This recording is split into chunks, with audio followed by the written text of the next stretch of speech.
Characteristics of the citizen charters are characters. Citizen charters యొక్క లక్షణాలు ఏంటి? What are the characters of the citizen charters? Citizen చార్టర్స్లో first ఏంటి అంటే citizen charters are having some standards, ప్రమాణాలు, standards ఉంటాయి. ఏంటి అంటే ఉండాలి, స్టాండర్డ్స్ ఉండాలి అంటున్నారు. అంటే ఏముండాలి? For example a citizen charter, a government ఆఫీస్లో ఉన్న సిటిజన్ చార్టర్ అయినా సరే బేసిక్గా దాంట్లో ఎక్స్ప్రెస్ చేయాల్సింది ఇన్ఫర్మేషన్ ఏంటి అంటే ఇక్కడ which services are provide, which services are provided by the government office. అంటే ఆ ప్రభుత్వ కార్యాలయంలో ఏ సేవలు అందిస్తారు, then how much time it will take. For example, if someone is applying for the income certificate or caste certificate, within the how many days concerned office provide that certificate, అది mention చేయాలి. Time ఎంత కాలం పడుతుంది.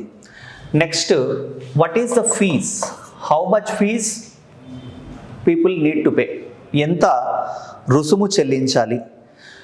At the same time, if government is not able to provide the concerned service within the proper time, what is the compensation, ఇది కూడా ఉండాలి. ఇది మీరు ఎక్కడన్నా చూసారా?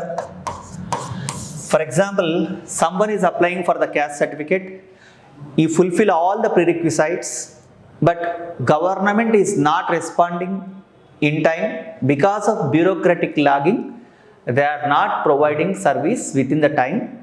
What is the compensation? Is it mentioned any citizen charter or you observe anywhere in any government office? మీరు ఎప్పుడైనా చూసారా ఇలాంటిది?